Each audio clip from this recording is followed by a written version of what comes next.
Paano kung sabihin ko sa iyo na ang mga papuri na akala mong gusto ng mga babae ay siyang pumapatay sa atraksyon mo? Na bawat ang ganda mo at ang galing mo ay lalo lang siyang inilalayo sa iyo. Alam ng mga sinaunang Stoic ang isang bagay tungkol sa sikolohiya ng tao na lubusang nakalimutan na ng mga modernong lalaki. Alam nila na ang pinakamakapangyarihang mga salita ay hindi yung nagpapalakas ng ego. Ito'y yung tumatagos sa kaluluwa at naglalantad ng mas malalalim na katotohanan tungkol sa pagkatao. Ngayon ibabahagi ko sa iyo ang 3 papuri na sobrang lakas sa isip at damdamin. Kaya karamihan sa mga lalaki ay takot itong gamitin. Hindi ito mga pick-up line. Hindi ito panlilinlang. Ito'y mga obserbasyong nakaugat sa karunungan ng Stoicism na lumalagpas sa pisikal na atraksyon at lumilikha ng mas malalim, tunay na paggalang at pagnanasa. Pero ito ang babala. Kapag sinimulan mo ng gamitin ang mga ito, hindi ka na makakabalik sa mga mahihinang, karaniwang papuri na inuulit-ulit ng iba. Handa ka na bang mahiwalay sa karamihan ipagbabawal na papuri? Una, hinahangaan ko kung paano mo hinaharap ang hirap. Ganito ang karaniwang ginagawa ng isang basic na lalaki kapag gusto niyang pumuri sa babae.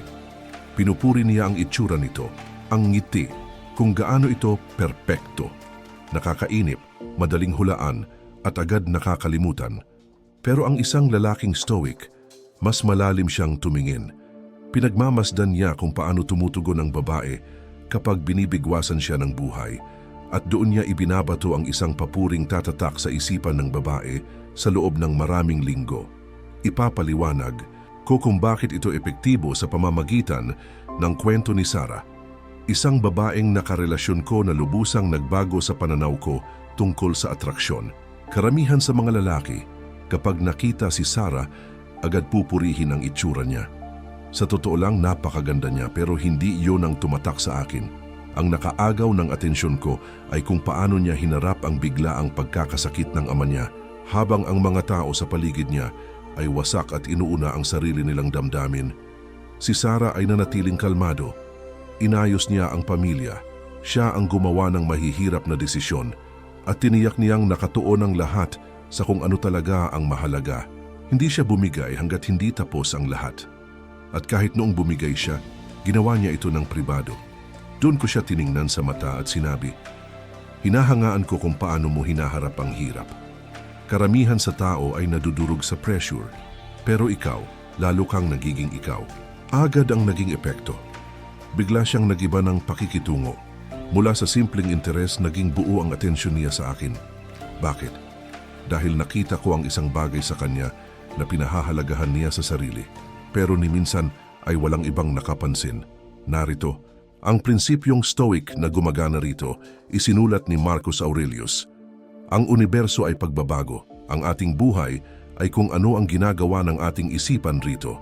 Kapag pinuri mo ang isang babae kung paano niya hinaharap ang pagbabago, pagsubok o pressure, kinikilala mo ang kanyang pagkatao, ang tunay na batayan kung sino siya.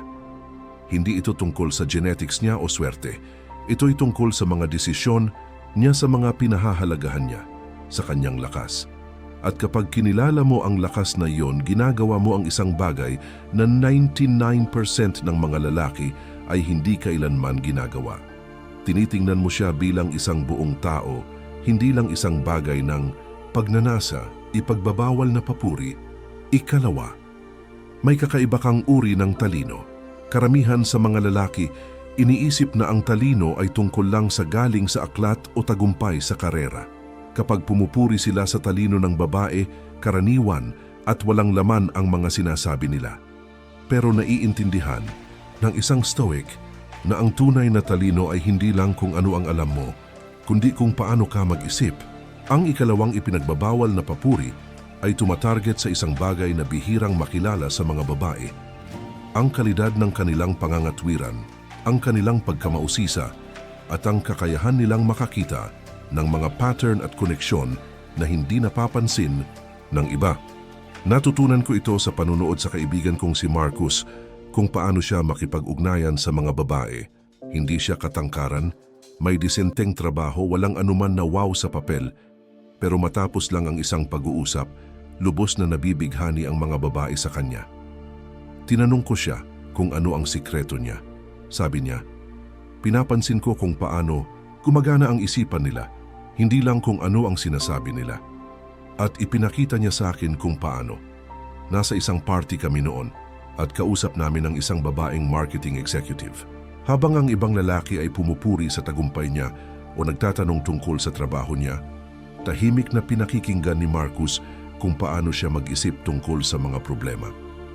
Matapos niyang ikwento ang isang campaign na ginawa niya, sa halip na sabihing wow ang galing mo o ang talino mo, sinabi ni Marcus, "May kakaiba kang uri ng talino. Hindi ka lang tumitingin sa kung ano ang nangyayari, nakikita mo kung ano ang mangyayari. Karamihan sa mga tao ay reactive, pero ang isip mo, 3 hakbang ang layo. Kitang-kita ko kung paano nagbago ang enerhiya ng babae. Mula sa simpleng pakikipag-usap, naging buong atensyon niya ay kay Marcus. Kinagabihan sinabi niya sa akin na ang papuring iyon ay mas tumatak kaysa sa alinmang sinabi sa kanya ng kahit sino sa nakalipas na ilang buwan. Narito ang dahilan kung bakit ito epektibo mula sa perspektibong Stoic. Itinuro ni Epictetus na ang karunungan ang pinakamataas na birtud. Kapag kinikilala mo ang karunungan ng isang tao, hindi lang ang impormasyong alam nila, kundi ang kakayahan nilang maliwanagang mag-isip, kinikilala mo ang bagay na pinakamasigasig nilang pinaghirapan. Pero dapat tiyak ang papuri mo. Ang mga generic na ang talino mo ay walang saysay. Dapat mong tukuyin ang partikular na uri ng talino na ipinapakita niya. May intuitive kang talino pagdating sa mga tao. Marunong kang bumasa ng hindi sinasabi. Nakakakonekta ang isip mo ng mga ideyang sa iba ay parang walang kaugnayan, isang bihirang uri ng pagkamalikhain. Nagtatanong ka ng mga bagay na tumatama sa pinakaugat ng usapan. Karamihan ay nananatili sa ibabaw, pero ikaw sumisid ka. May emosyonal kang talino na halos nakakatakot, naiintindihan mo ang motibo ng tao, kahit yung hindi nila naiintindihan sa sarili nila. Ang susi rito ay hindi mo pinupuri ang natutunan niya sa paaralan o sa trabaho. Pinupuri mo kung paano talaga gumagana ang isip niya. Ang mga pattern ng pag-iisip na siyang nagpapakilala kung sino talaga siya. Ipagbabawal na papuri. 3, may napapalabas kang mas mabuti sa mga tao. Ito na ang nuclear option. Ang papuring dumidiretso sa puso, nilalampasan ang lahat ng depensa at tumatama sa pinakamalalim na pagnanais ng isang babae. Ang maramdaman na mahalaga, siya hindi lang dahil sa kung sino siya, kundi sa epekto niya sa mundo. Itinuturo ng pilosopiyang Stoic na ang pinakamataas na layunin ng tao ay ang makapag-ambag sa kabutihang panlahat, na mapabuti ang mundo sa pamamagitan ng ating presensya. Kaya kapag kinikilala mo ang kakayahan ng isang babae na itaas ang ibang tao, tinatanggap mo ang isang bagay na malalim tungkol sa kanyang pagkatao at sa epekto niya sa paligid niya. Naunawaan ko ang lakas ng papuring ito noong nasa birthday party ako ng kaibigan kong si Jake. Pinagmamasdan ko noon ang girlfriend niyang si Emma habang nakikihalubilo sa lahat. Habang si Jake ay lasing at maingay kasama ang mga tropa niya, si Emma ay kakaiba ang ginagawa. Nagtatanong siya ng makahulugang mga tanong, pinaparamdam sa bawat isa na kabilang sila at ginagawang makabuluhan ang mga mabababaw na usapan. Nakita ko kung paano niya napansin ang isang lalaking parang naiwan sa isang tabi at dahan-dahan niya itong isinama sa grupo. Nakita ko rin kung paano niya pinawi ang tensyon nang may 2 taong nagtalo tungkol sa politika. Hindi niya ito ginagawa para mapansin o humanga ang iba. Likas lang talaga sa kanya ang gawing mas magaan, mas maganda ang paligid. Pagkatapos ng party, habang bagsak na si Jake at si Emma ay nagliligpit, nilapitan ko siya at sinabi, "Alam mo ba ang napansin ko ngayong gabi? May napapalabas kang mas mabuti sa mga tao. Bawat kausap mo umaalis na mas kapana-panabik, mas kumpiyansa, mas konektado. Bihira yang talento na yan." Huminto siya sa ginagawa niya at tumingin lang sa akin. Sa kanya sinabi ang isang bagay na hindi ko malilimutan. Iyan ang pinakamakabuluhang bagay na nasabi sa akin ng kahit sino. Hindi ko akalaing may nakapansin. Ito ang dahilan kung bakit sobrang lakas ng papuring ito. Kinikilala nito ang epekto niya lampas sa sarili niya. Inilalantad nito na napapabuti niya ang buhay ng ibang tao sa simpleng pagiging siya. At para sa karamihan sa mga babae, ito'y isang bagay na likas nilang ginagawa, pero hindi kailanman pinapansin o kinikilala. Madalas silang papurihan sa mga nagawa nila o sa itsura nila, pero bihirang mapansin kung paano sila nakaapekto sa mga taong nasa paligid nila. Gayunman, ito ang kadalasang bagay na pinakakinaiyayabang nila, ang kakayahang ay padama sa iba na sila'y mahalaga, naiintindihan at tinitingnan bilang may halaga. Ang pananaw ng Stoic dito ay mahalaga. Isinulat ni Seneca, bawat bagong simula ay nagmumula sa katapusan ng isang nauna. Kapag kinikilala mo na may positibong pagbabagong dinadala ang isang babae sa ibang tao, kinikilala mo siyang isang tao na nag-aambag sa ikabubuti ng sangkatauhan, ang pinakatuktok ng adhikain ng isang Stoic. Pero gaya ng nauna, hindi ito pwedeng generic. Dapat tiyak at totoo ang obserbasyon mo. May kakayahan kang ipadama sa mga tao na tunay silang pinakikinggan. Pinanood kita kanina. Lahat ng nakausap mo, umalis na tila mas taas noo. Napupukaw mo ang kuryosidad ng mga tao. Bihira akong makakita ng taong nagtatanong sa paraang napapalalim ang pagtingin ng iba sa sariling buhay nila. May likas kang kakayahang magbigay ng kaligtasan para sa pagiging totoo, kaya lahat ay nagbubukas sa iyo. Ramdam nilang hindi mo sila huhusgahan.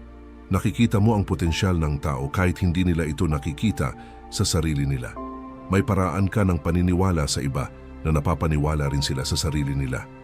Epektibo ang papuring ito dahil ipinapakita nito na nagdadala siya ng halaga sa mundo. Hindi lang basta may halaga siyang tingnan. Kinikilala mo ang kanyang pagpili, karakter, at positibong epekto sa iba. Karamihan sa mga lalaki, hindi ito napapansin. Masyado silang abala sa kung ano ang makukuha nila mula sa babae kaysa sa pagbibigay pansin sa kung ano ang naibibigay ng babae sa iba. Pero kapag kinilala mo at pinahalagahan ang kakayahan niyang iangat ang ibang tao, nakikita mo siya sa paraang hindi pa siya nakita ng iba. Binibigyan mo ng pangalan ng isang bagay na mahalaga sa kanya, ngunit maaring ni minsan ay hindi niya pa narinig mula sa kahit sino. At ito ang nag-uugnay sa tatlong papuring ito. Nakaugat ang lahat sa mga prinsipyo ng Stoic, pagkilala sa birtud, karunungan at positibong epekto. Nangangailangan ito ng presensya, tunay na obserbasyon at interes sa pagkatao, hindi lang sa panlabas na anyo. Mag-comment ng observer kung handa ka nang magsimulang tumingin sa karakter kaysa itsura. O surface, kung mananatili ka sa mga generic na papuring inuulit ng karamihan. At kung may nakuha kang halaga sa video na ito, mag-subscribe para sa mas marami pang content na pinagsasama ang sinaunang karunungan at modernong pag-unawa sa atraksyon. Dahil ang mga prinsipyong bumuo sa mga tunay na lalaki, 2,000 taon na ang nakalipas, epektibo pa rin ngayon kung sapat ang tapang mong gamitin ang mga ito.